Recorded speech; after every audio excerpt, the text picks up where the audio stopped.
In today's video, I'm going to teach you how to create forms on Getresponse. We're going to walk through the fastest way to create a subscription form. So by the end of this video, you'll know exactly how to design it, connect it to the right contact list, and publish it on your website. First, log into your Getresponse account and look at the main top menu. From there, go to the section labeled Tools. When the drop-down appears, choose Forms and Pop-ups. This is where all of your existing forms live, and it's also where you'll create new ones. On the Forms and Pop-ups page, look for the button that says Create Form or Pop-up and click it. This starts the form creation process and takes you into the setup flow. Next, you'll be asked what type of form you want. You'll typically see two main options: an in-app form, which is an embedded form that sits directly on a page of your website, or a pop-up, which appears in a window over your content. Choose the option that best matches how you want visitors to see your form. For example, if you want a form in your footer or sidebar, go with the embedded form.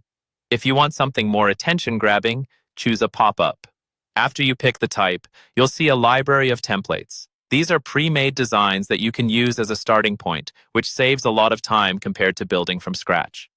Browse the library, looking at layouts and styles that fit your brand or goal, and then select the template you like.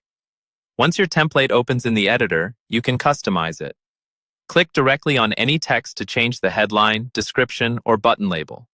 Make your wording clear and simple, so visitors know exactly what they're signing up for. You can also click on existing fields, like the email field, to adjust labels or settings. If you want to collect more information, go to the Add Field tab in the editor. From there, drag in extra fields like first name or any custom fields you've created in your account. Just be careful not to add too many fields. Shorter forms usually convert better. Now, you need to decide where the contacts will be stored. Look for the small gear icon, which opens the form settings. In these settings, choose the specific contact list you want new subscribers to be added to. This step is crucial for keeping your audience organized and making sure any automations or email sequences run correctly. When your design and settings are ready, it's time to publish. Click Update or Publish, depending on what you see in your account. Getresponse will then generate a piece of JavaScript code for you. Copy that code and paste it into the HTML of your website wherever you want the form or pop-up to appear.